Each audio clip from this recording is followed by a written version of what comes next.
Good. We're good now. No echo. Live. Here we go.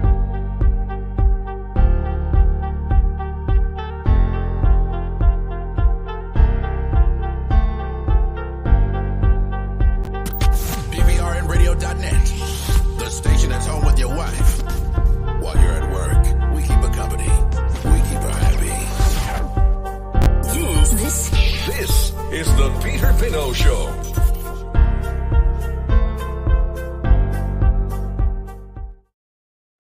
What's up? Hang on a second here.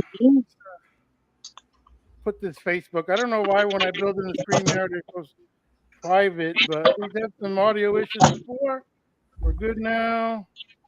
And it seems like seems I don't know why when I build it, Phil, it goes to private, like no. Why am I in closed caption?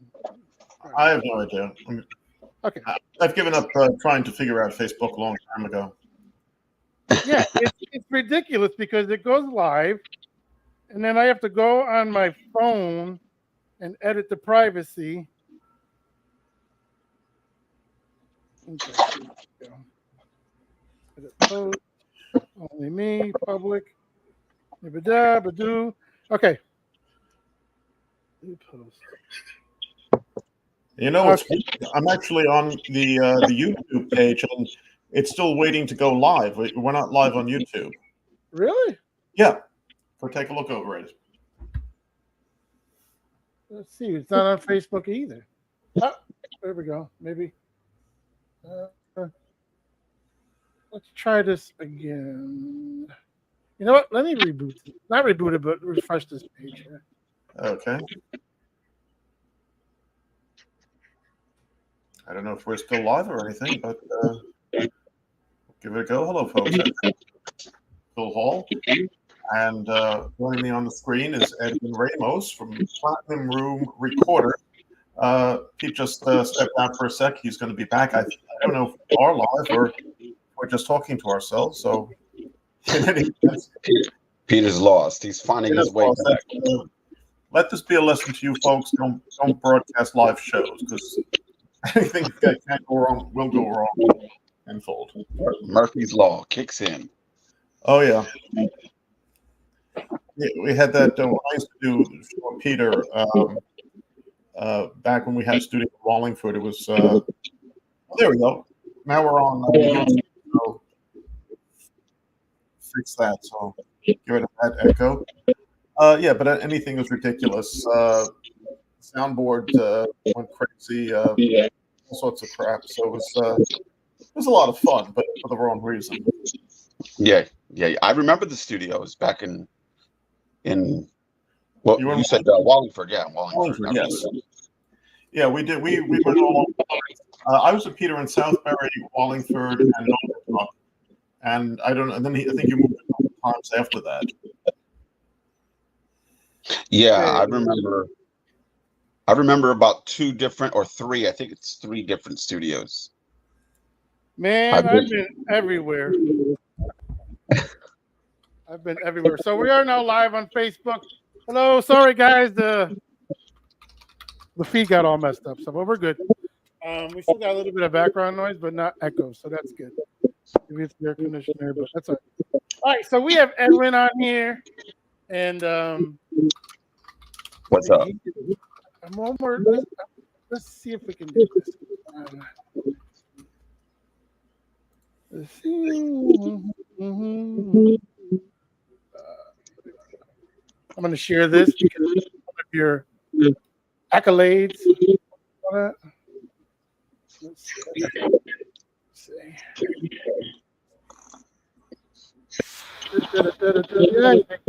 Come on.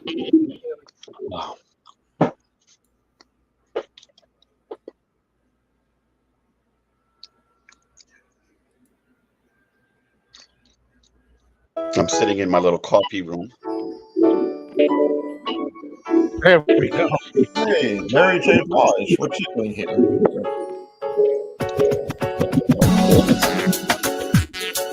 Do we have to open up with that? I'll play that in the background because I don't want Facebook to fucking shut us down. Yeah, they will. No, I know. Gemlid, hello. I don't know how to say your name. I'm sorry, Gemlid.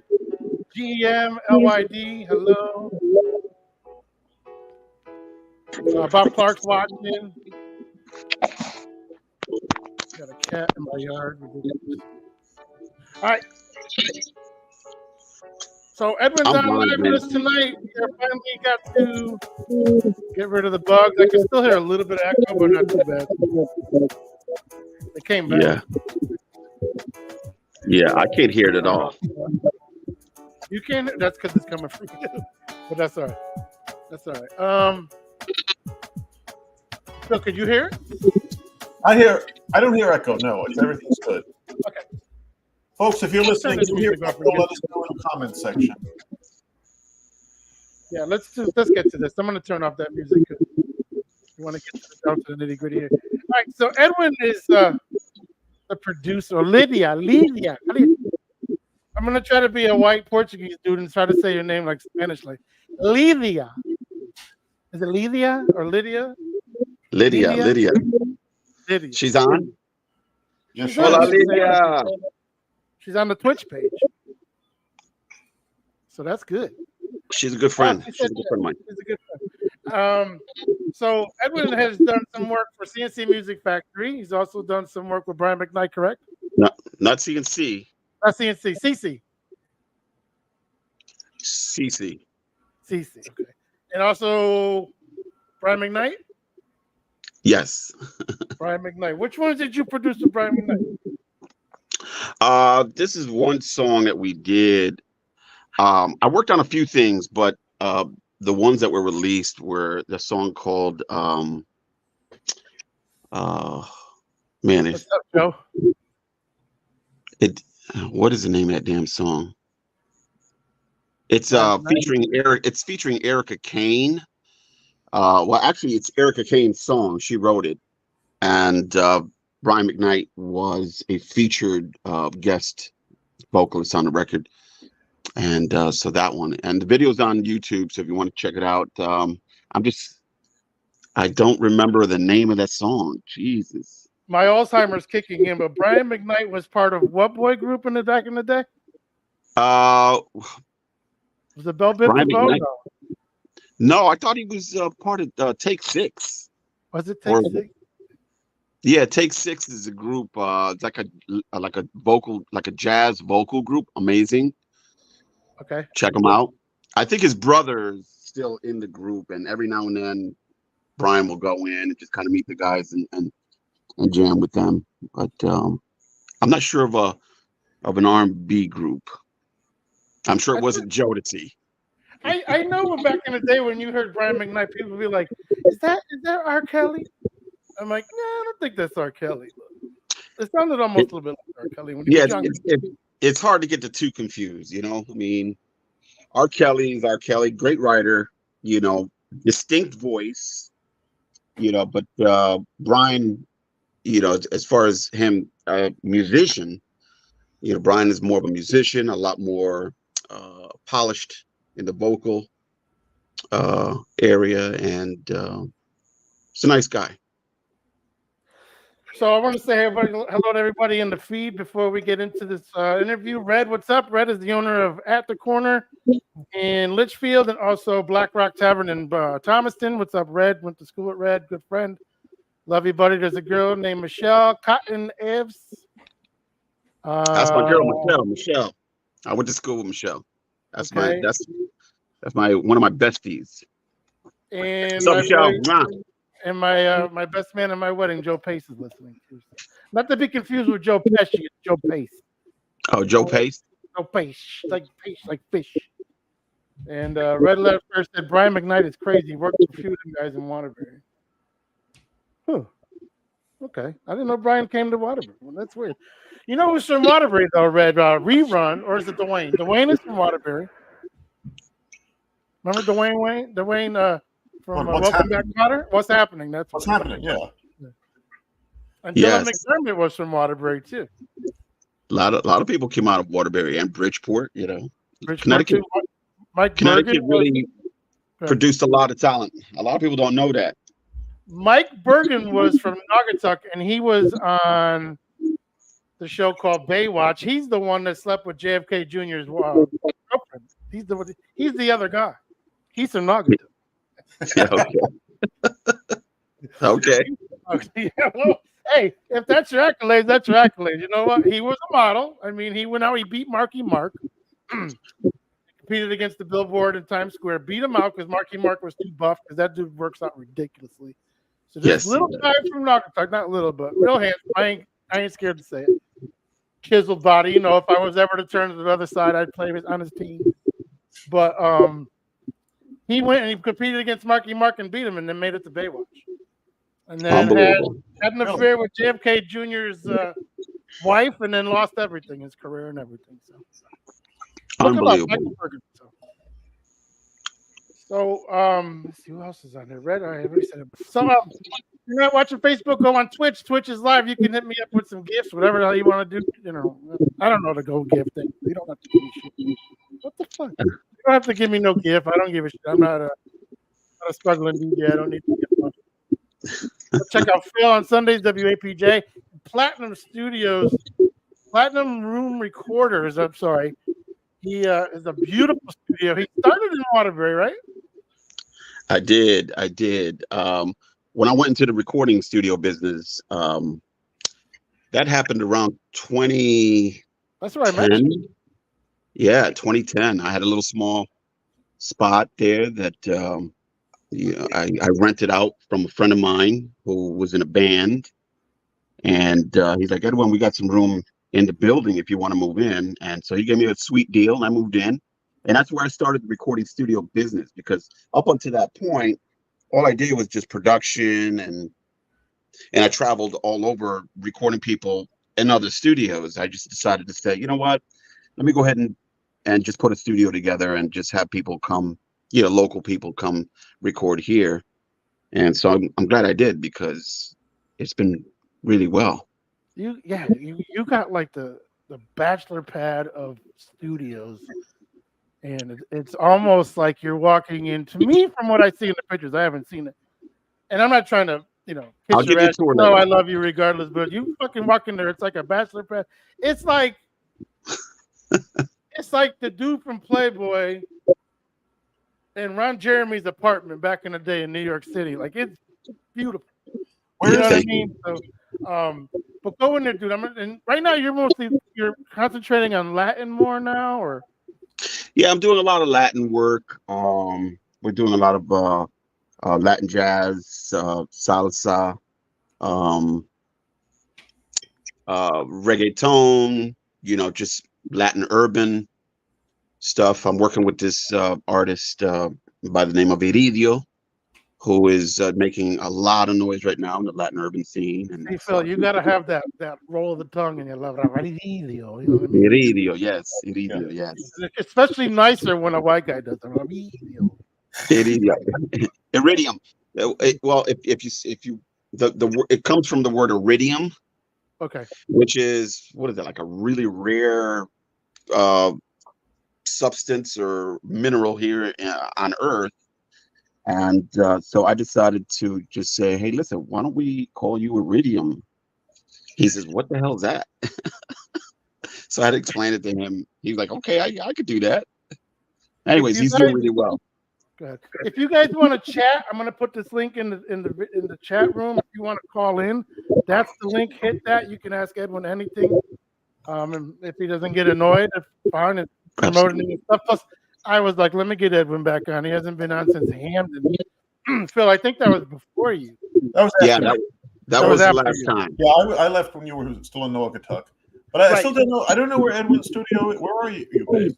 So it started in Waterbury, and then he moved to Bridgeport. I started in Waterbury, and the building that I was in was sold literally just abruptly, and was bought by UConn, the UConn campus, the Waterbury campus. And because it was downtown Waterbury, and so that building was bought by UConn. They didn't give me much time to find a place to move a studio. Hello. So what I did was I contacted a friend of mine who had a studio in West Haven. He said, Ed, you're more than welcome to move downstairs for a little while until you you find a place. So I did. I stayed there for about a year. So I went from Waterbury to West Haven, stayed in West. I was in Waterbury. I was there for about 5 years, and then I went to West Haven, stayed there for 1 year, and then a studio in Bridgeport became available that I where I mixed the Grammy Mary record, okay, because I recorded her in New York, but I brought all the tapes and everything. We did a dump into my ADAT system, and that's what I mixed it on, was an ADAT system. But I did it in a studio on Wood Avenue in Bridgeport, Di Benedetto Recording, and he gave me some room there, and then which was many years ago. You know, I actually went back after West Haven. I ended up going back when I heard it was available, and I stayed there, I think, for about 3 years. And then this one here is, the old Paul Lecca studio, so many years ago. So this is where I am now, downtown Bridgeport. It's downtown Bridgeport. Go check out his page, Edwin Ramos, and check out his Facebook page, Platinum Room Recorders. If you're up and coming and you want to record stuff, money is money. He'll record your daughter at 3 years old on the little whatever that thing is. I don't know what they call them anymore. I'm dating myself. Little, to the pig, it sings to you and everything. And remember that you pull the string. If you had it on the pig, if it landed on the cow, whatever. If that's your backup band, whatever, he doesn't discriminate. I'm just trying to make a joke of it, but. Seriously, go check him out. He does mix really well. The record, legends. If these legends didn't trust you, you wouldn't be, where you are. You have a few Grammys, correct? We got about 5 nominations. We have 5 nominations and 1 win with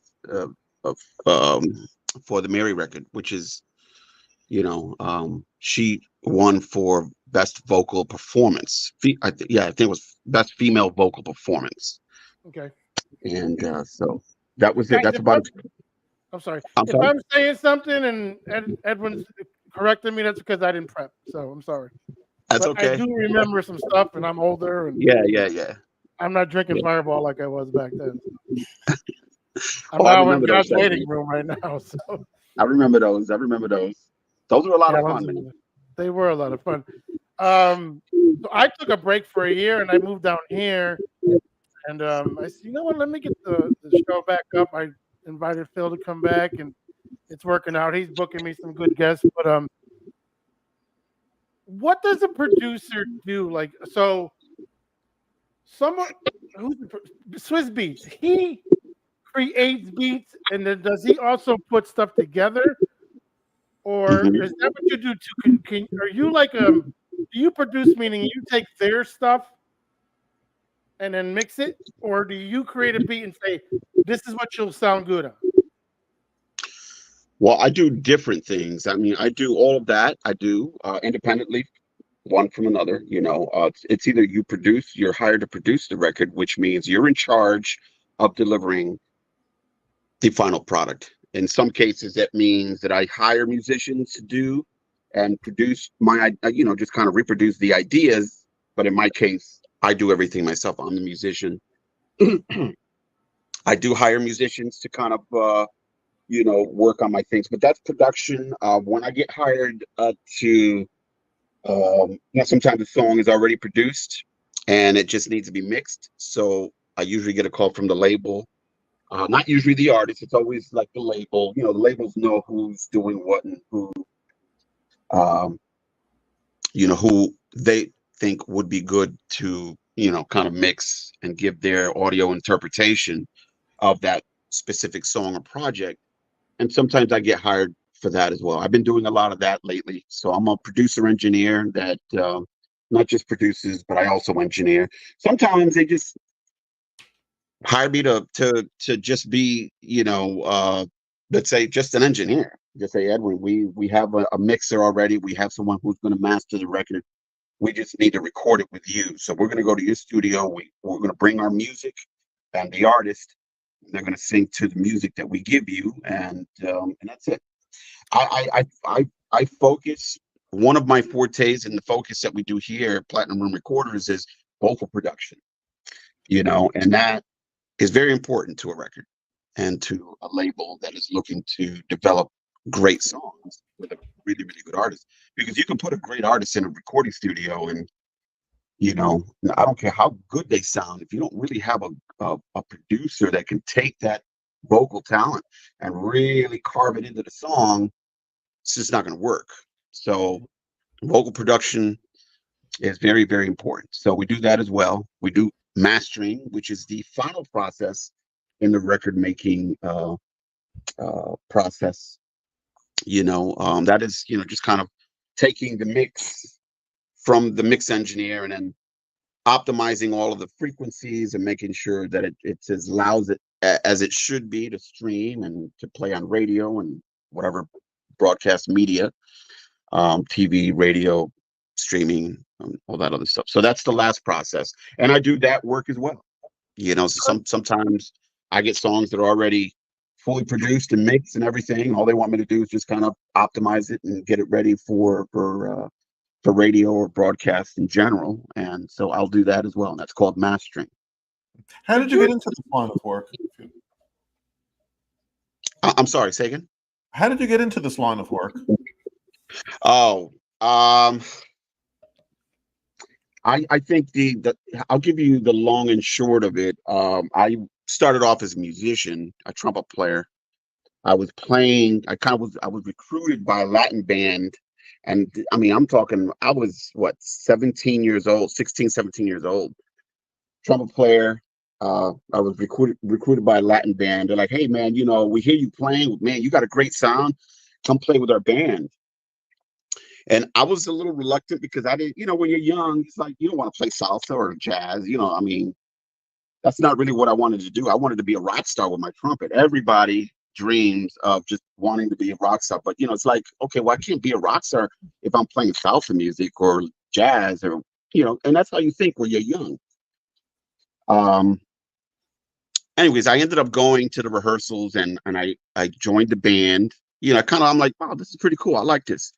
They took me into the studio for the first time to record. They're like, Edwin, we decided we're going to go into the studio. We have all the great players. We just added you. I think it's time for us to go in the studio and record. And I'm like, okay. I've never been in the studio, mind you, up until that point. So they took me to the studio. I knew my parts. I studied my parts the night before, literally almost the whole week before. And when I got to the studio, I was so well prepared. I knocked everything out, all my parts. I figured, I'm like, you know what? Can we record my parts first so we can get that done and out of the way so I can go sit in that room wherever that guy is, beyond that, that glass. I want to sit near, the console. And so I did. And I just sat there and watched this guy work. And I'm like, I want to do what he's doing, in music. And I think that's where the light bulb went on for me. And I started to pursue that. I started to look for studios in Bridgeport. The studio, mind you, was Trod Nozzles in Wallingford, Connecticut. That was the first studio I ever recorded out of. And so that's really where the light bulb went on for me to get into this industry. So to answer your question, that's how I got into it, pretty much, just kind of almost by mistake. Could you take someone's, like, let's say they have melody, but they can't really sing. Could you take, because I want to break this myth that sound recorders can make anybody's voice sound good. Could you take someone from off the street who thinks, they went to karaoke one night and people told them they were the best thing they ever heard. You get them in the studio. You got to be professional. You can't tell them, no, the fuck you ain't. Is it your job to get them to sound better, or do you tell them, look, this ain't gonna work out. Keep your money. Yes, that's pretty much what I do. What I do is I'll make an assessment, and I can tell rather quickly if they could even carry a tune, and if they can't, I will, I'll just say, kind of in a nice way, I'll just say, listen, why don't you reach out to me in a year's time? But here's what I want you to do. Okay. What I want you to do is call this person because this person is going to teach you how to breathe. You already know how to sing.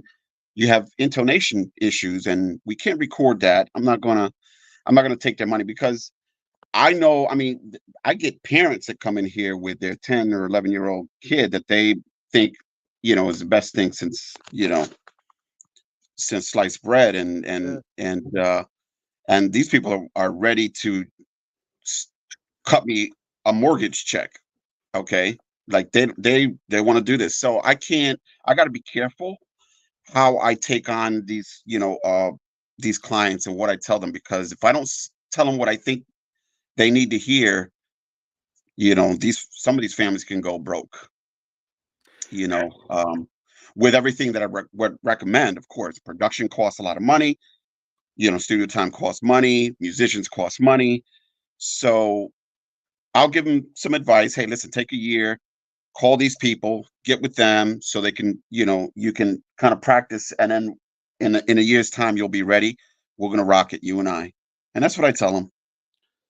Being a producer, do you think the shows like American Idol and The Voice, because so many people audition, do you ever think that out of the millions of people that show up to the Mohegan or wherever they're doing the auditions, do you think there's more talent that don't get discovered in those piles than there is that actually come to the surface?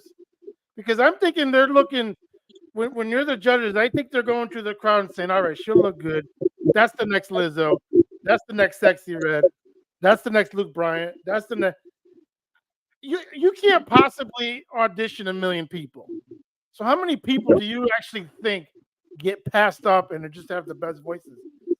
I mean, and with that said, I think that's what That's I don't like TikTok, but I think that's what TikTok and YouTube are doing. They're giving that platform for people that don't have the money to come see you, or they just weren't wearing the right thing at the American Idol tryouts.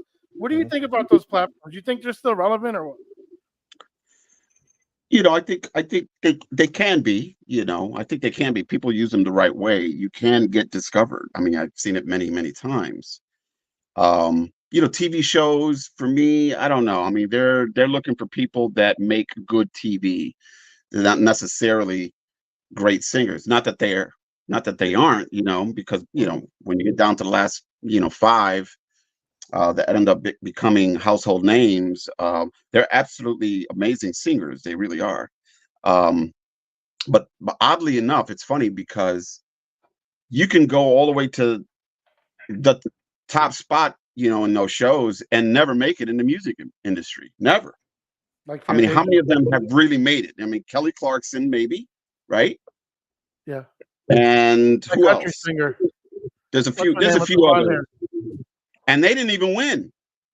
No. So imagine the number one, the winners for most of these shows have gone on to really do nothing in the music industry. I mean, they became famous on TV, but so the point I'm trying to make is that they pick people for the purposes of entertainment. Who looks good on TV, who has a personality to sustain the show, to help sustain the show. That for me, that's really more. Yeah. But I doesn't that actually have doesn't that cancel though the Lizzo thing? I'm not making fun of Lizzo. I'm saying she's got a great voice, so someone had to see her. I don't personally like her, but she's got a great voice. I can't take away Yeah, from I that. mean, You know what I mean? There's like someone right. say, "All right, I'm gonna flip this script in the woke world, and we're gonna make Lizzo popular." Or did she pursue it herself? I don't know her story. You Okay. know, I don't know her story, but I heard she's an amazing, artist, singer. She's got real talent, and like I said, a lot of these people do have talent, but no one really pushes them beyond a show. No one really pushes them. They're like, sign them here, sign here. Now you belong to our label. They don't really do anything with them beyond the show because they're not worth anything to them anymore. Right. And they just kind of fall through the cracks. And people, just kind of scratching your head like, hey, what happened to that girl that really sang so well? I thought she was going to be the next Whitney Houston. Mm. We ever She's. gonna see actually one of those again? I'm sorry. We ever gonna see a Whitney again? I think there are quite a few of them out there already. Yeah. Quite a few of them out there already. They just, They just have to be brought to light, Phil, you yeah. know. And so, I wanted to just say I actually once worked with somebody whose son auditioned for one of those shows. I think it was American Idol, and he was this was going back about 10 years ago, and he was like something like a Michael Bublé type of act, and apparently the producers told him he sounded great, he had a wonderful singing voice, he looked good on camera, but the type of music that he was performing is they weren't going after it for that particular season. So here's somebody who had the looks, had the talent, but the material, they just disqualified him. wow, no kidding. Is he from Connecticut? This guy was from Pennsylvania. This is back 12 years ago. Okay. Wow. Say hi to Lisa, everybody. Hey guys, Hey there. how you doing? How are you? Lisa's a singer herself. Good to see you guys. How are you, Lisa? I can't complain. Good. Good. So I hear you're a singer. I am, yeah, kind of. I used to do it when I was younger, and I kind of fell back into it. A former producer of mine, we kind of reconnected, and he's like, "You should be singing." I'm like, "I'm too old." He's like, "No, you're not." And so yeah, I kind of fell back into it, and doing a lot of stuff in New York, and I'm actually doing a big fundraiser this weekend, and the band's coming up from New York donating their time. I talked about it last time I was on the show, but yeah, we've sold over 50 tickets, so it's going to be packed because the place only holds 80. So That's this weekend, right? yeah, That's awesome. Congratulations. That's thank you. it's not easy. It's not easy to sell tickets. Let me tell you, these days. No, it's not, but we did it. It's for a good cause. So I want to give Connecticut a shout out. I don't live there any longer, but congratulations. You now have the best pizza and the Yes. most OnlyFans girls in the fucking world. You have the highest rated OnlyFans creators in the world. wow, that Yeah. fact I did not know. I'll have to take your word for it on that one. It was in the New Haven Register yesterday, I believe. Wow. Interesting. I wonder what they do to get their fans. What's that? I said, I wonder what they do to get their fans. I was joking. Oh, you know what? You laugh, but my wife was like, they don't just do naughty things. I'm like, what? Get out of here. Yeah, they take a picture of their feet, sure. with things between their toes, you know what I'm saying? So, Yeah, I'm sure. but you know what? Connecticut, be proud. Stand up. You got the best OnlyFans in the world. Well, there's something to be proud of. And the best pizza. And the best pizza I will agree with, yes. But you know what? You know what sucks about that is Sally's. Have you been to Sally's lately? Any of you guys? No. I haven't been to Sally's. I've been to Modern maybe a year ago. I prefer Pepe's, hands down. I think since they started to branch out, their customer service is starting to suck. And I heard that their satellite offices or whatever pizza places, they don't have the same quality because one, Sally's oven is over 100 years old, right? Yeah. But that's Two, supposed to I be a mean, good thing. what's that? That's supposed to be a good thing. I'm sorry. Can you hear me now? Yeah, we can hear you. I can hear you fine. Okay. No, yeah, so it came out on a poll yesterday, OnlyFans and pizzas. So be proud, Connecticut. Good for you. Yay. And you got a producer, which is good too, which is right out of Bridgeport, right in the center I of didn't know Bridgeport. that. What's that? Bridgeport. I didn't know he was from Bridgeport. So yeah, I heard you work with a lot of big names. A few. Nice. They kept me busy for a while. I don't think people realize the importance of a producer. It's kind of like a coach. When I've had producers make me sing the same freaking line like for hours. I'm like, oh my God. But they do it for a reason, then it comes out amazing, you know. They really bring out what you need, what they need to. Yeah, well, I mean, that's what we do. You know, we can figure out what you can do without you knowing that. Right. I can tell if I put someone in there, if I put you in the booth What's up, and I'm Paul? hearing your voice. I can tell what range you have. I can tell by your vocal inflections or little, I can tell by the way you sing, your style of singing, what you can do. I can imagine things in my head that I know I can get you to do Hmm. without you knowing it. Right. That's what we do. That's the And magic. sometimes it takes a while. Hmm. Sometimes it does take a while to get done. And this is a lengthy process. Getting a record together is a lengthy process. Recording your voice, maybe it doesn't take that long to do that, but making a great record takes Right. takes a little time to do. Yeah, I agree. But Kind of when like it's right making and you take your time and you have the right producer with the right artist, I mean, it's incredible. kind of like making great radio. It takes 15 years. You take a year off, and then you're back. That's exactly right. You know what I Yeah. mean? It's you gotta want something. And what I did is I came to God's waiting room, and I'm like, you know what? What am I doing here? I need to start radio back up. You know what I mean? And it's something that you feel, and it's something that, like Lisa, I don't know if you kept singing or if you keep singing, but just don't ever, like, I mean, you could stop and go, you know, you got to take care of your dad and everything else, but don't ever just stop, like, even if it's just in your bedroom. So I never actually stopped, but I didn't think I'd be performing again. But I feel like I'm having so much more fun now than I did in my 20s. You know what Of I course mean? you are. Because sometimes in my 20s, I'm like, oh my God, I have another gig. I really need to go to this party.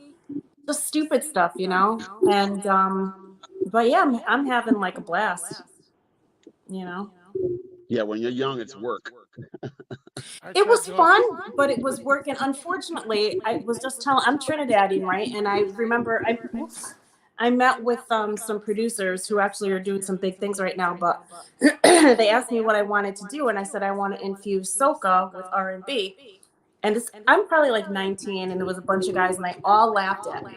I'll never forget that. So I kind of just sat there, and it kind of unfortunately took the wind. I was still doing stuff, but it took the wind out of my sails. And then what do you think happened a couple of years later? Everybody's freaking doing it.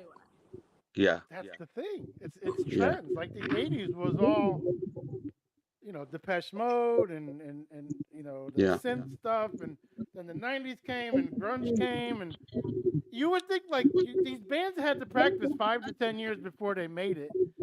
So in the '80s, were these bands like Limp Bizkit, were they doing this shit in the garage? And then all of a sudden, everybody hit everybody up like, all right, it's our turn. And then this era is all Limp Bizkit and the But grunge somebody and the had to Pearl take a Jam. chance to do something new. And I think at least these guys were afraid that wouldn't make any money, you know, but I should have stuck to my guns and said, okay, if you guys don't want to do it, I'll do it with this person. I am gonna, and I don't want Edwin to, if you don't feel comfortable answering, but I'm gonna give my opinion about today's hip hop. I About don't what? Oh, today's hip hop today's hip hop. I don't feel that it's creative. I don't sucks. feel that they put their heart into it. And I know we had Little Kim back in the day. I'm not gonna be a prude. I know we had Foxy Brown. I know we had Roxanne and all them. I know we had all those, and they were wild. But I think this generation of, like, I can't stand Cardi. Me neither. You know what I mean? Like Nicki Minaj is starting. I'm starting to realize it, but maybe she's getting older.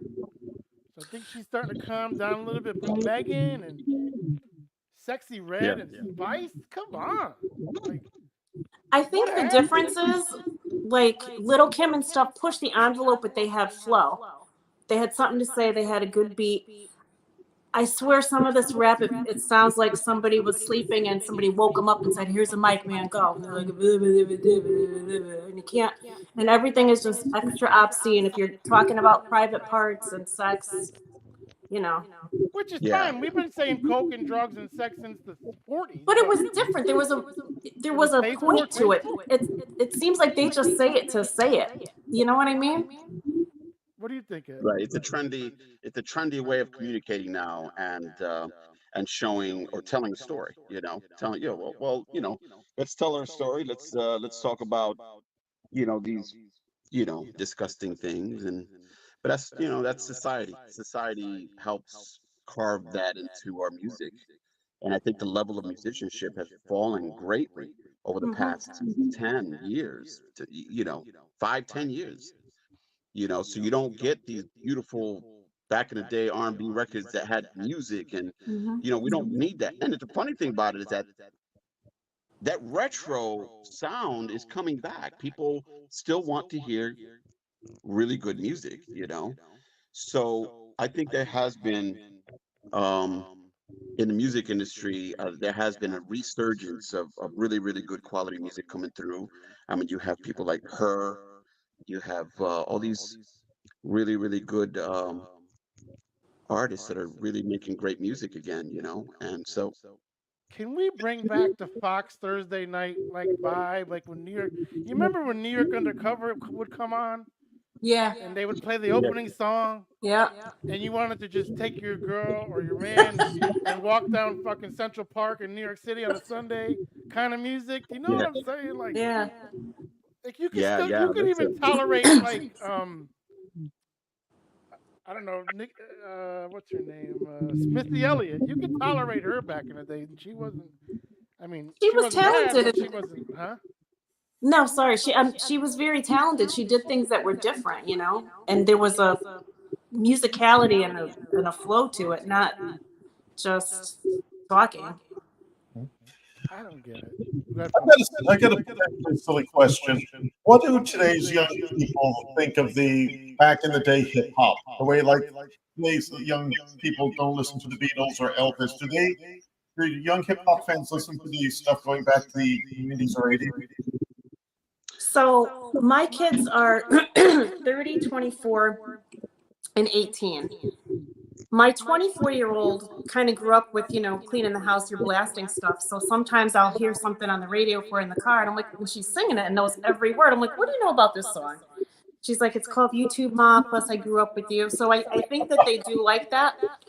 But then my son, if I hear a rap song where you can clearly, I can't remember the one now, but they're using the old school music behind it. So I start singing the real song. He's like, this is how it goes, my blah, blah, blah. And he gets upset. And I'm like, you didn't write the song. What are you getting pissed off for? You know, it's because all they do is they take hits and they spin it. There's not a lot of, like you said, creativity. Sorry, I was getting text. Before we go on any further, next week I'll have my friend Derek Ricciarini on, my childhood friend. We got drunk one time at 14 years old and fell asleep in a park for 12 hours. Oh my We'll God. we'll be telling stories like that. We drank 14 liquors out of a regatta cheese container. It was bad. Woof. Nice. I'm going to say hi to Samantha, who's listening. Bob, Paul, what's up, everybody? Another genre. I see you went to a concert the other day. I have a two-part question to this. Is it because we are all in, I don't want to say God's waiting room because 50 is in God's waiting room, but I don't have to. is freestyle coming back or is Fever trying to push it? Well, I think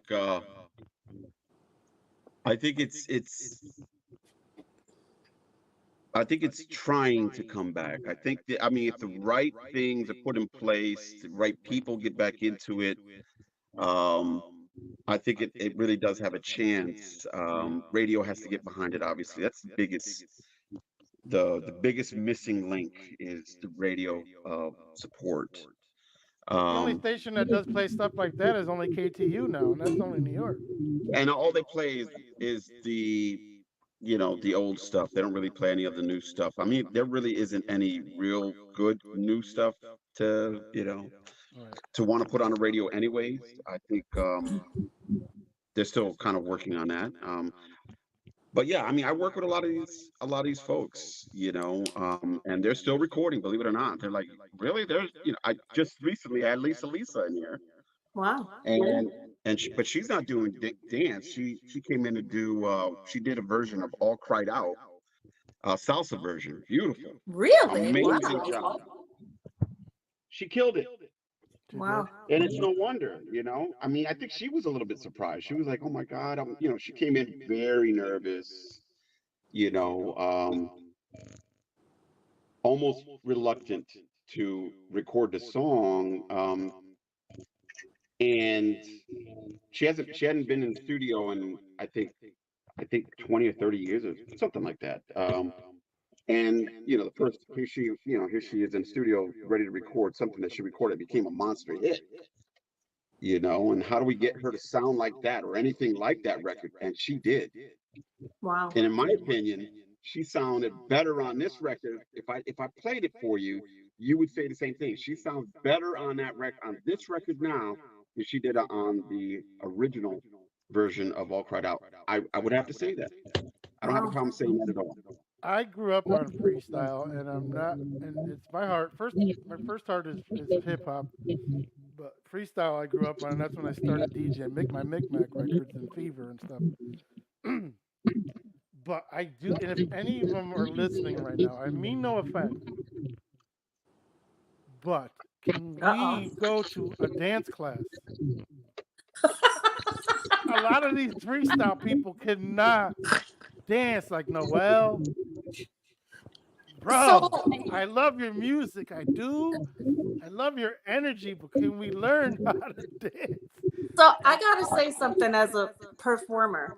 It is extremely hard. Not everybody can be Beyonce. It is hard to sing and No, sound good. Lisa, they can't even juke. Like they can't.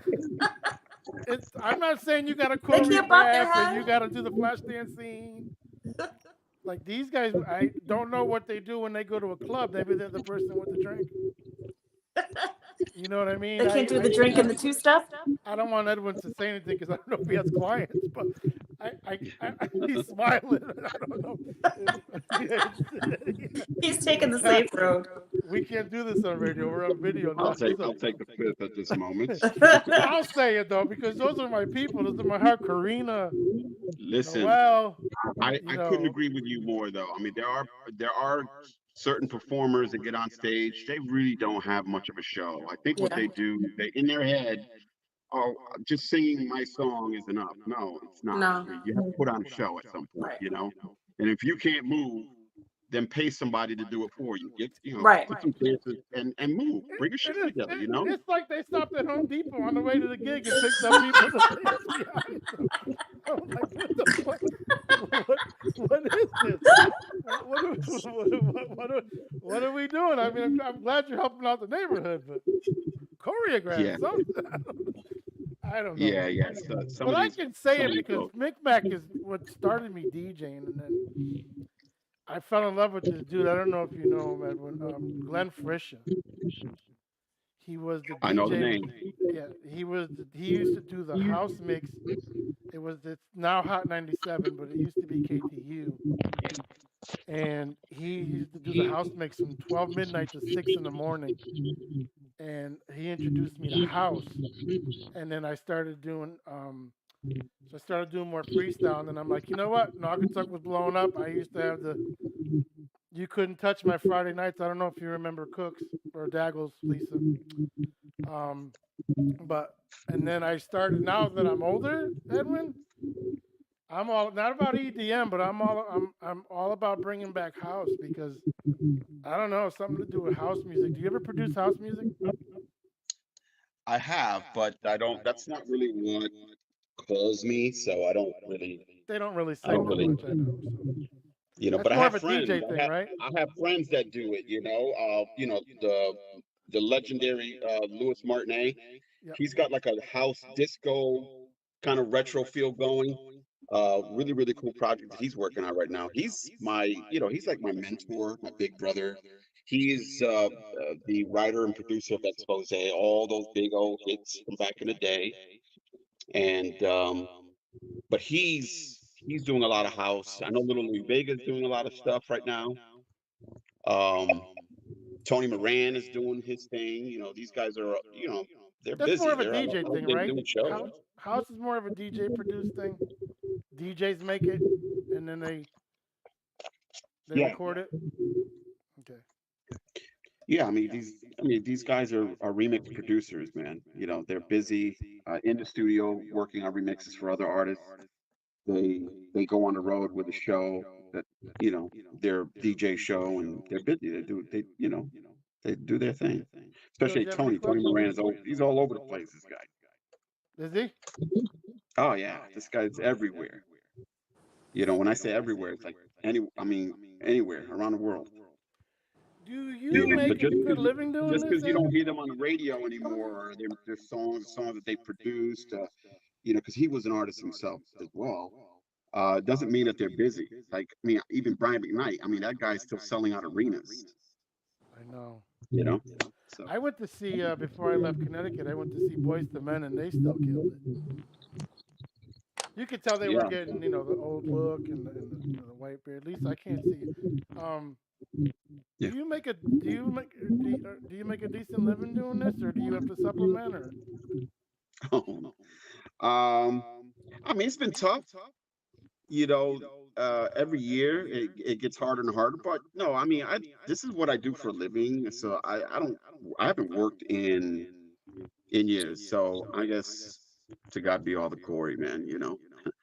I'm blessed. I have really, really great clients. I've done it long enough where people trust my work and my ears, and so this is all I do. Phil, you had any questions? No, I'm enjoying this conversation. So what is the process like? What is how do I say this? There's no timeline, right? Obviously, if they can't pay, then the session's over. But what's the timeline? Is it when you say this is it, or when they say this is it? This is it. This is a wrap. Yeah, it depends. If I'm producing, then when it's time to go home, it's time to go home.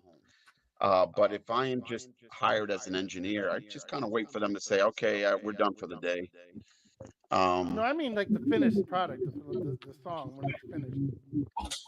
Again, if I'm just an engineer and they're hiring me to mix it or just put the finishing touches on it, that can go depending on the artist. A lot of these artists or producers that I work with, some of them are really, really picky. Some of them are indecisive, and they just kind of go around in their head about things, and they'll listen to the last mix you did, and 2-3 days later they'll reach out and say, Edwin, we liked mix number 1 that you did like 2 weeks ago. Can we go back to that one? And sometimes it's hard to find those, and I have to listen to what I sent them and recreate it somehow, and it's just a pain. So sometimes I get them, and so the process, when it's done, is objective. But if I'm, like I said, if I'm producing, if I think it's done, and we move. Lisa, you got any questions for Ed? I have a question, if that's okay. So I'm sorry, I was having technical difficulties. I missed part of it. So when you say when you think it's done, like, does something have to move you that you think it's done, or you don't think it's going to get any better? And then what if the artist wants to take another take? Because sometimes the way that we hear things isn't the way that you hear things, and you know what I mean? So it might not sound as good, or might sound like maybe the artist wants to improve on something.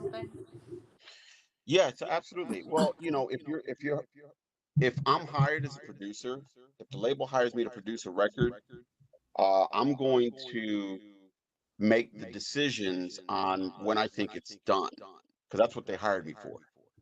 Okay. I do.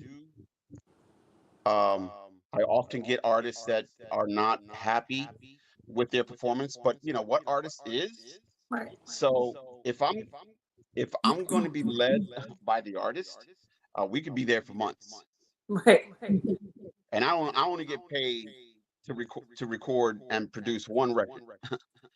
I can't spend that kind of time. When I think it's done, it's done. Or if I think I need to make a decision where we need to, fix a few things for it to be done, then we do that. We work on that until we get it, until we're all on the same page. Sometimes my job is to make you believe you did a wonderful job. And stepping out, Like a looking wife. in, okay, is my job. It's one of my jobs, to look at the situation from the outside in, not like an artist, not like, because artists can go and go and go. Oh, I don't like this, or I did this, and let me tell you, I could hear things that I've recorded that sound phenomenal, and they're just not satisfied. They Is there never, a lot they're of never attitude? satisfied. Is there a So lot my of job is to attitude? make that decision to say it's done. Is there a lot of So when attitude you out say here? it's done, it's like you're thinking that's the top of the game. It's not going to get any better than that because you know the artist intimately, and like you said, you Right. know what they can do. Okay. Absolutely. Sometimes, it's like you have to understand, okay, well, this person is not going to get it any better.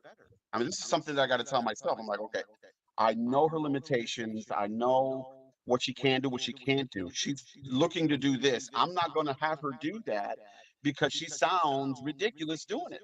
So I can't, I'm going to make a decision and simplify the part, and then call it done. And it's going to be effective. It has to be. It Right. still has to move me. It still has to have wow factor. And so I don't put a record to bed unless it has wow factor. Gotcha. That's what I was asking. So Okay. he's basically an old school mom telling kids, "Yo, that's it." Yeah. With a little bit of a Latin attitude, right? Like, that's it. Yeah. Take it easy. Let's go. Cut it out. We done. We done. Let's Rip. move on. Listen, back in the day, okay, when we were recording and making records, records that did really well, we would put the artist in the booth, teach them the song, make them sing it the way you needed to get sung, and then send them home. Do you get That's the it. girls that? Do you get the And it's artists? funny how those songs end up actually doing really well, going on to do, God knows how many millions of records sold. But it's the songs where you let the artist kind of take you around that little thing. It's like, oh no, I could do it better. I could do it better. I could do it better. Okay, no, I'm satisfied, Edwin. Okay, no problem. Well, let's go ahead and get that to the label. Let's deliver it, and it just doesn't do well at all. So Let's you say know an what's artist. fascinating? Okay. Sorry, Pete, I keep No, go ahead. interrupting you. What's fascinating to me about that statement that you just said is that you can, how can I say this? Like you said, and your job is to kind of know the artist better than they know themselves. You know what I mean? So, and know that this is the shit. This is, it can't get any better, even when they don't believe it. Because there's so many artists that say, "Oh, I hated this song when they made me record it. Blah blah blah blah blah. I didn't want to do it, and it became a #1 record." You know what I mean? So a lot of times it's the ones where you're not maybe I don't want to say not trying that hard, but just kind of letting it happen are the ones that are sometimes better than if the artist gets in there. It's like, I got to do a great job. I'm going to do, because I know that even for me, if I have certain things in my head, it doesn't come out the same way. But if I just let it go, let it go, let it go. Singing right So, now. so my job is not just to know the artist or to know what the artist can do better than they can. My job is to know the song better than they know it. Mm. I know that song, and it's already done here before it even gets before we get a rap. Okay, and so I know what I want it to sound like. I know what I know. I know what how all the elements in that record are going to come together. Okay, and make it a hit record. That's what my job is. My job is to discern when the record is ready. What And is so someone's? you have to trust the producer when you go into a studio. Absolutely. When you go into the studio, you really do have to trust the producer because they know that song better than you do. You got to check your ego at the door and do whatever they say. With that said, Yeah. what level of stardom do you cut someone off? So let's say someone comes in. Let's say someone that's a little bit relevant still, but wasn't. But let's say someone like Fred Durst comes in. He's like, we're coming back. I want you to produce, but he comes in with attitude. Do you put up with that, or do you still stay strong and be like, look, I know you were big at one time, and I know you were this and you're that, and I've heard stories about you, TMZ's live, and I know you fucked up fucking Woodstock, but this is you ain't paying me gold bars. We're gonna cut your album. We're gonna do it. I know you're the artist and you want it a certain way, but but you're not going to come in here talking to me like that. Are you at that level where you can do that now, or do you have a little bit more tolerance level? Because me, I'd be out of business. I have to have a little bit of tolerance. You have to have some kind of studio etiquette that you practice. Of course.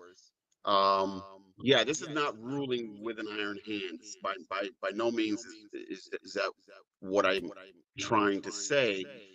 But if someone like that were to come and say, "Hey, listen, Edwin, I want you to work on my next record," and so on and so forth, listen, he's a proven artist, so I'm going to yield to his ideas and see how far we go, and if it's productive, we're good.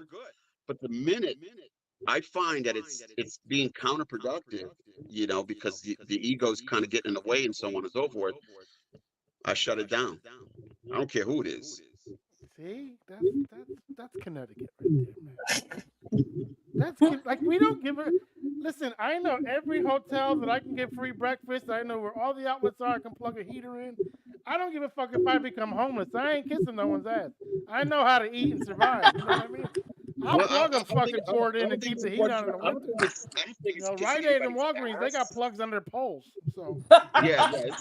I don't really look at it like it's kissing someone's ass. I don't think it's just extending creative enough at one time, at one point in their life, and their creativeness sold records, did things that really did well.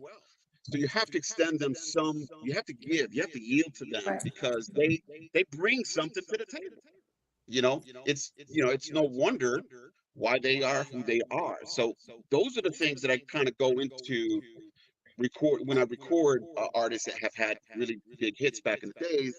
I got to think about that, and I got to figure out exactly how it is I'm going to communicate my thoughts with them, so I don't cross them, and then we get off on a bad foot with the bad vibes and so on. Because I mean, that's the worst feeling in the world, is knowing that you got to put a record together with this person. You know how long that takes. That takes you got to be in the studio with these people, and so bad vibes with one from with an artist is not a good. That's not a good. That's like a bomb. I think that's why we all have our careers that we have because people have Because certain yeah, and tolerance I think levels. that brings back to you have to know people and read them physically, emotionally, and vocally in order to bring out the best in them. Yeah. Because obviously, if you go in, you say, don't be a freaking jerk just because whatever, But who's are going to these get people creative? successful because they're so aggressive? Well, that could be. There are artists that are very aggressive in that. It's their nature to be like that. But at the end of the day, you really do have to get along with people and just kind of yield to them, their ideas, and see how things work out and so on. The second I figure out, okay, I got to take over now. I've done that like with Casey and JoJo when I was in studio with them. Oh, They're the type of artists that you will manhandle you if you let them. They will get in the studio and they'll call their boy. I'll be sure to come in and produce their vocals. And I'm like, oh my God, I thought I was producing this record. And they made me sit back there. in your Who place. would do Wow. that? In I've your seen that place. happen. But it didn't happen to me. Because I am the overwhelming force in that control room. And I don't do it by show of force. I do it by making them feel comfortable that I'm a good decision maker in the studio, and they like that. They feel safe Right. when they're in the studio with someone who's making good decisions, and so they'll let you do what you do, so you can prove to them, and that's what we did. I want to give I want to give an award out. I want to give an award out to 50 for being the best troll in history. He just 50 sold. Cent? Yeah, he just sold. Did he do it to Netflix? Oh, that's right, on Yeah, Netflix. fucking 50. That dude, I'm He's a surprised he got. hustler, I'm not surprised he got baby. shot 9 times. I'm really not. But 50's crazy. he's got such. And I don't know if you guys watch these shows, but he's got such. I mean, his creativity. I mean, I'm sure he's got people behind him, but Ghost, all those trilogies. He just did something for BMF. That thing's a hit. This And you know why I think he's successful, similar to what Edwin was saying? He's humble enough to not just walk in there like I'm 50 and blah blah blah. When you hear him talk, he's really soft spoken and kind of talks like this and just says whatever. Like he's just a real person with that creative mind that wants to bring things to life and brings out the best in people. But if you cross him, did he do it? that's crazy. And for the record, I'm gonna go on record as a woman. Diddy did effing do it. Have you seen the video of him kicking that girl? Of course, we all seen it. We're not blind. That's not good. Nah. That is not good at all. In a towel. Listen, y'all didn't listen to Jamie Foxx back in the day when he was trying to tell us. You remember his stand-up? Take that, take that, take that. Remember when he was I like, forgot about that. Oh my god. Remember, it's a stand-up bit. He said, I might need security, and he called J-Lo J-Ho. And he was talking about Diddy, and he was talking about them back then being nasty. You know what I mean? And like, here we go, J-Lo on divorce number 4. You know what I mean? Like I'm sorry that my camera is actually in my hand. My phone is in my hand because I'm charging it. My phone, for some reason, is not holding a charge. So I got to keep. Is that really the phone in your hand? No, I'm kidding. If he had a camera in that thing, shit, he'd be a movie. Sorry, had to say it. You walked right into that. Someone got a crush. Oh, she ain't saying nothing either. Look at that. So are you doing any recording now, Lisa? No.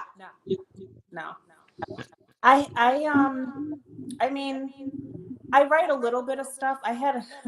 My claim to fame is I had a song recently that I wrote 25 years ago that was just on the show on Netflix called Your Honor.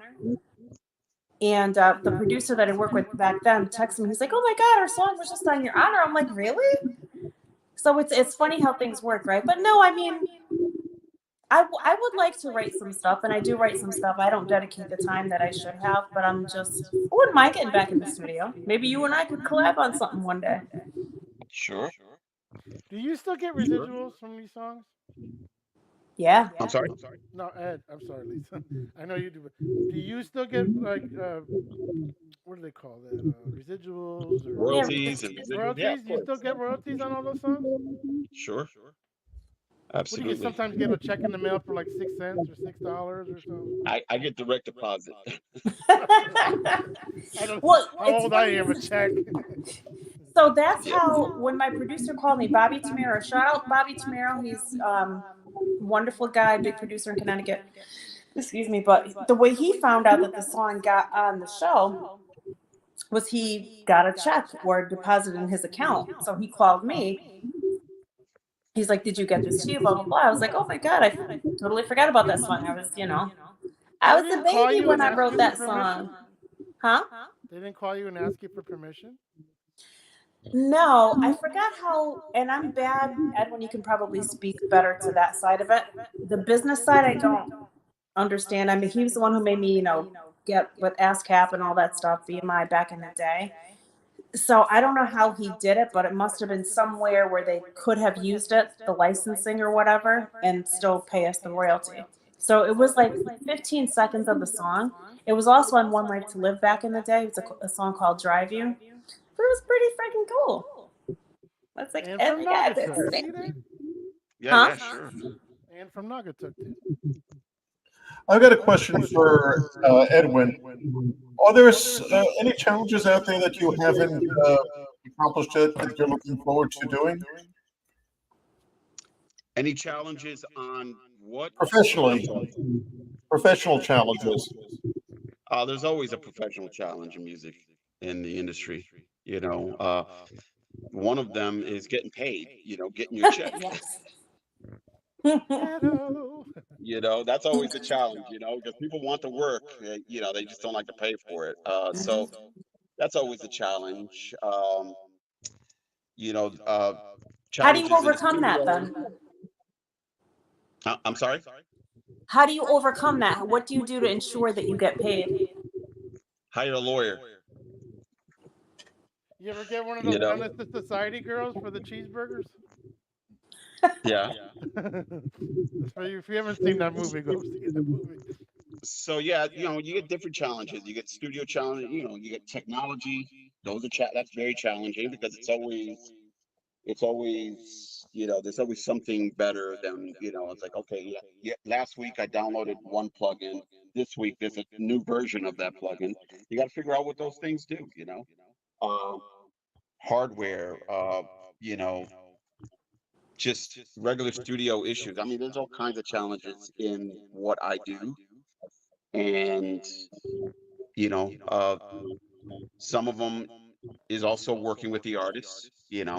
Sometimes you get artists that are really, really into themselves, and there's just no room for anybody to say anything because they know everything. I get those artists too. The ones that think, oh, no, no, this is how I want it. I know what I want, and so on and so forth. And I'm like, okay, all right. So at Can that I point, interrupt you right there for a quick second? I'm so sorry. So, do you find that the artists that are that into themselves are less talented than the humble ones? in most cases, in my experience, yes.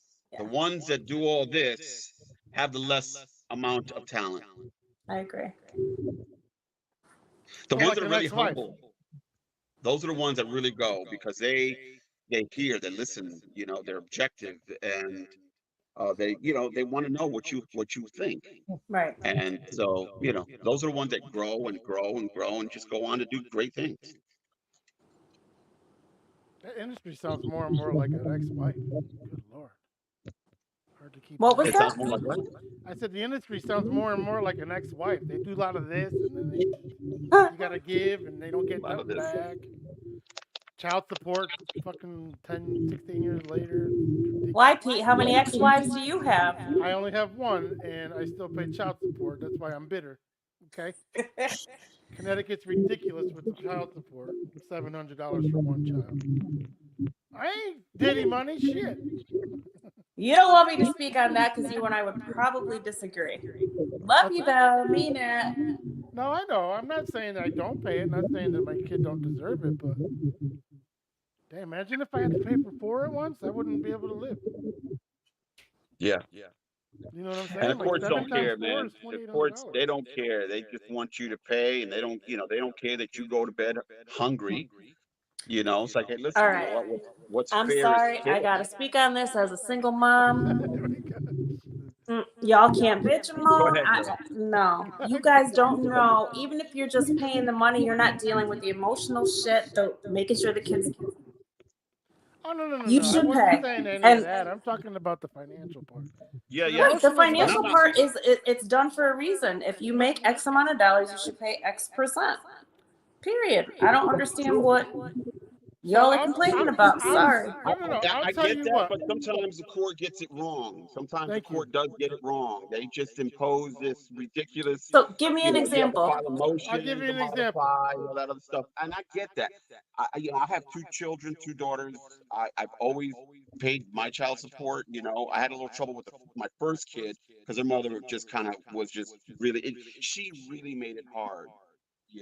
For How? things to go smoothly. I would have to say that. I'm not going to say nothing else. But she made it harder, than it should have been, But To I see your really kids or just paying the child support?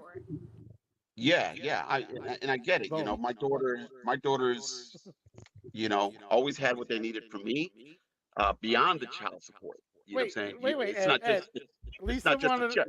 Lisa wanted an example. I'll give you an example.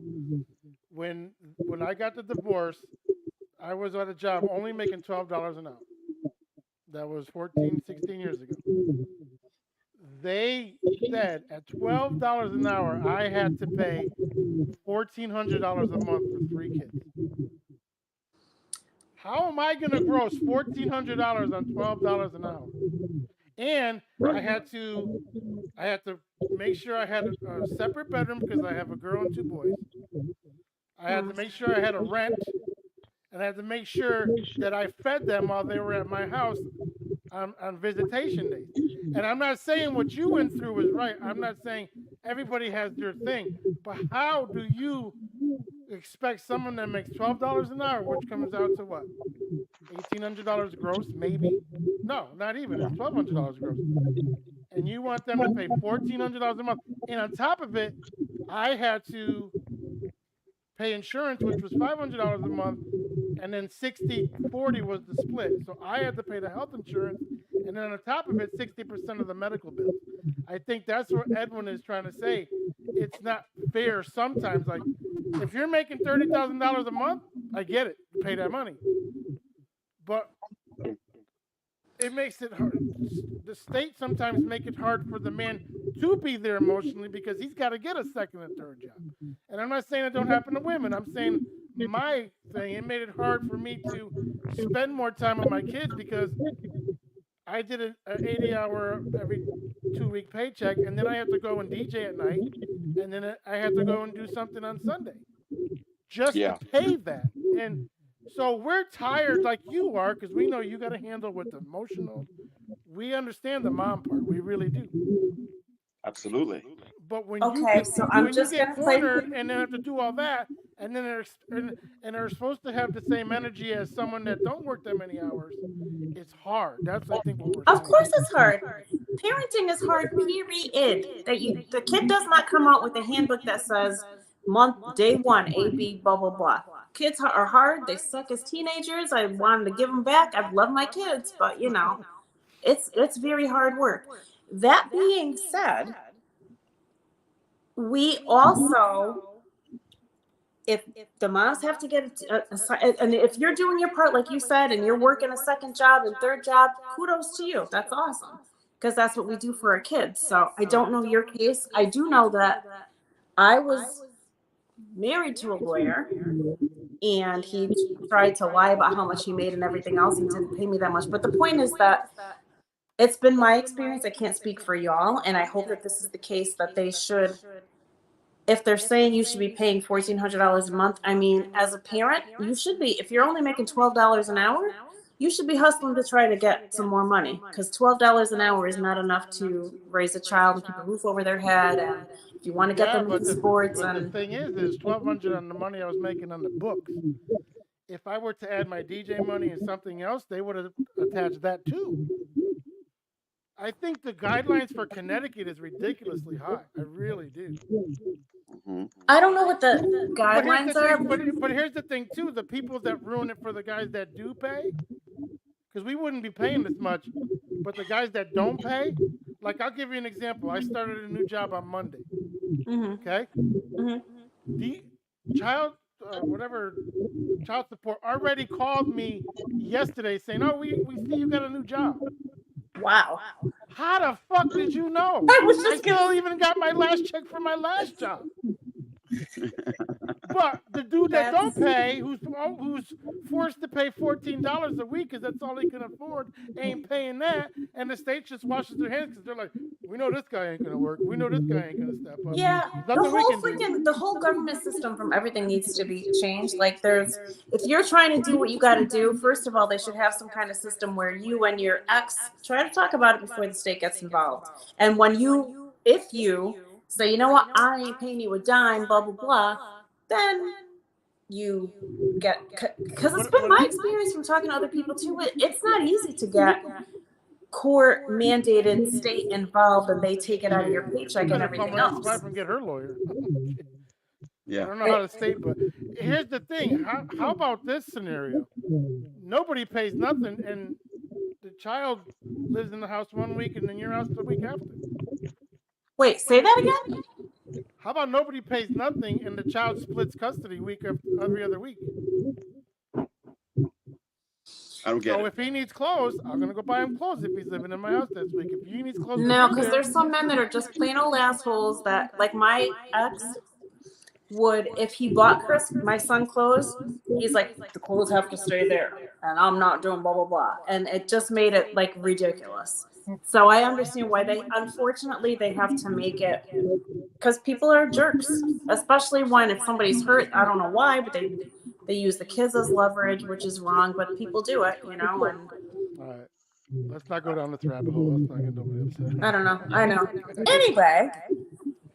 I want to give the shout out, Edwin, live from Platinum Recorders.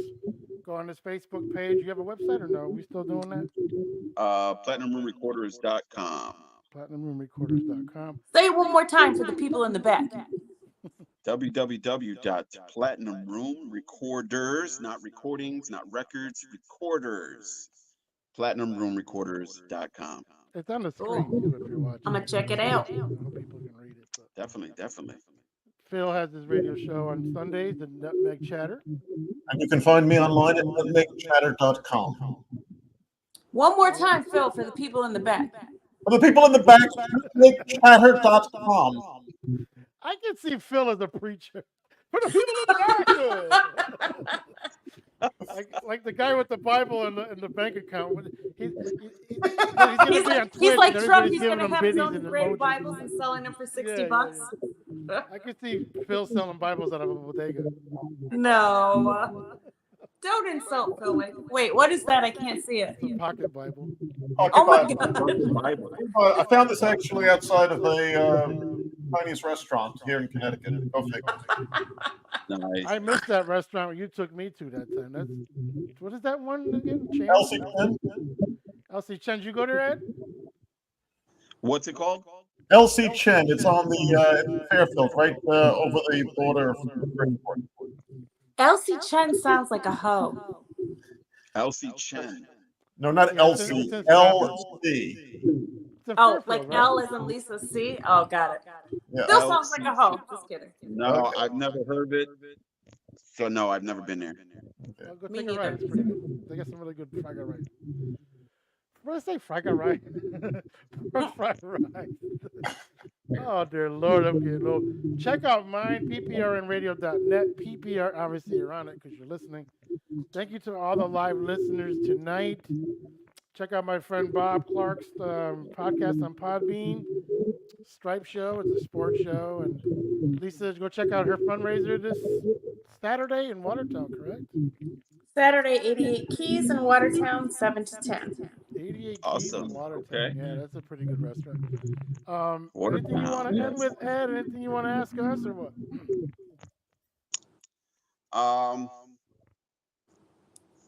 I'm sure I have all kinds of questions for you guys, but I'll reserve them for when they come to me. Right now I have zero. All right, so we'll but keep the thank you feed for going. having If me, you have a man. question, just come back. I really do appreciate you guys having me in, so we can talk about what we do here, and so I'm looking forward to getting out there. When I get out to Tampa, I will definitely. You're in the Tampa area, right? Yes, Yes. I am 40 minutes from the Tampa area, which is good because traffic in Tampa now is ridiculous. But if you come down, we'll hang out. There's He's a near nice my little dad. bar in Ybor City. They roll Okay. cigars and they have jazz on the roof on Thursday nights. Yes, I love Ybor City. And I'm not being racist. There's real Cubans rolling Cuban cigars. It's a Cuban cigar place, and it happens to be next to a jazz place that's on the roof. And they So dip I guess them. technically- Huh? So I guess technically I would call that would make it a Cuban cigar, right?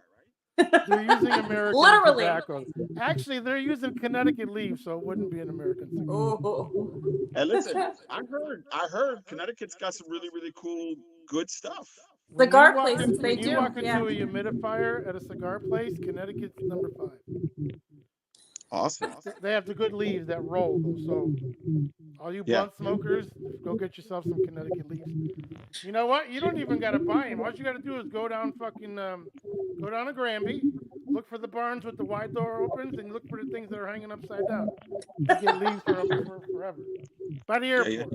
Oh my God. But yeah, Ed, we'll come down. We'll go check out that cigar bar. They dip them in bourbon too. I don't know if you smoke cigars, but Oh So, man. Pete, are you coming to Connecticut this weekend? I am coming to Connecticut Friday. Yes, So you're gonna stop by the fundraiser? I'm gonna try to. Yes, All right, awesome. I don't have much time there, so yeah, I got. That's nieces and okay. nephews and Pop kids in and like and- that, but I'm gonna try to pop in at least for an hour. So. If I can get Alright, away, cool. I'll definitely stop through. Yeah, man. All right, Come cool. on, let me know. Edwin, friend me on Facebook or whatever, and yeah, cool. This was so much fun. I have to say, I was tie and because I'm a woman of a certain age, I'm usually in bed by 8 o'clock watching TV. So this was a lot of fun. You're almost an hour past your bedtime, I young lady. know. Now I'm all hype. What I the don't know fuck what happened to to all of us, man? 9 o'clock. Yeah, I was. You know what the thing is? I could put on a good show. Like I watch Chicago, the Chicago PD, Fire. that show that Dick Wolf produces. I'll turn it on. I'll fall asleep within 2 minutes. Come 11:30, 12 o'clock, I'm wide awake. I can't fucking I fall do the asleep. same thing. Oh, by the way, if we're gonna plug stuff, you guys have to watch on Netflix the documentary about Ashley Madison. I'm sure you guys know what that is. Oh yeah, I've already watched it. Yeah, Freaks. but it was good. P, I know your name was on there. No, I'm No, I would never pay to. kidding. Listen, I'm kidding. I would never pay for a hooker or to cheat because I don't last long in bed and it'd be a waste of money. And I'm hung like a hamster. It ain't even worth it for me. Oh my god! I ain't doing it. I never did it. That's why, girls, I don't cheat. It ain't worth it. I don't Oh go my to strip God. joints. I don't go to the massage parlors. I just work. I could do it myself. Well, for good. free. Good for you. Because my thing is, if you want to get freaky and have fantasies, talk to your spouse or your significant other. See what they're down with. You know what my idea of freaky is? Is eating a peanut Oh, butter God. jelly sandwich. That's it. That's freaky. Are you like Oh. George on Seinfeld, where his idea of the best sex was he could have sex while watching TV and eating a sandwich? I do freaky stuff. Like I'll turn the bidet on for my wife when she's pooping. I get wild like that. You are so stupid. All right, we gotta go. All right, You're what's out of up, Adam? control. Check out the show. If you want to share it, go to pprnradio.net. The live link is there. Obviously, we're not live after tonight, but you can go to YouTube. Give us a like on YouTube. Give us a like on Twitch. Hopefully, eventually, more services. But we're on iHeart too. We're on Podbean and Amazon Music. So, what do they do on the Amazon? They train the Amazon Music? What do they call it when you say Alexa, turn the lights on? Is it a train? I have no idea. Train? Okay, you can do that. Don't say PPRN radio too fast because it puts on porn. I don't know why. I don't know why PPRN is so close to porn, but I don't know why. So. Yeah, it's because it's your personality. Yeah. All right, y'all. Well, That's nice hanging out with you guys for the last hour or so. What's that? There's two words in PPRN. It's PP and porn. PP right now? I guess if you did the abbreviation, it's PP right now. Hey, just like R. Kelly. yeah. Well, I'm not going to prison for this shit. I hope not. All right, guys. You guys have a good week. Happy Memorial Day. Let's remember why Memorial you Day too. is here. Give some love. Show some love for our veterans.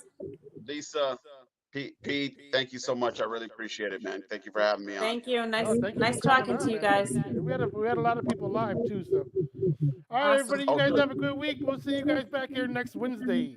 All right, love, peace, and soul. Hair grease. Peace. Take care. Bye-bye. I don't know what it is. It was his phone. I had to. You see me? I had to mute it. No, it's his phone. I mean, I had yes. to mute him every time someone else talked. Is that weird? Yeah. I felt Well, bad, actually, but- no. Now we're still echoing. I have an echo here.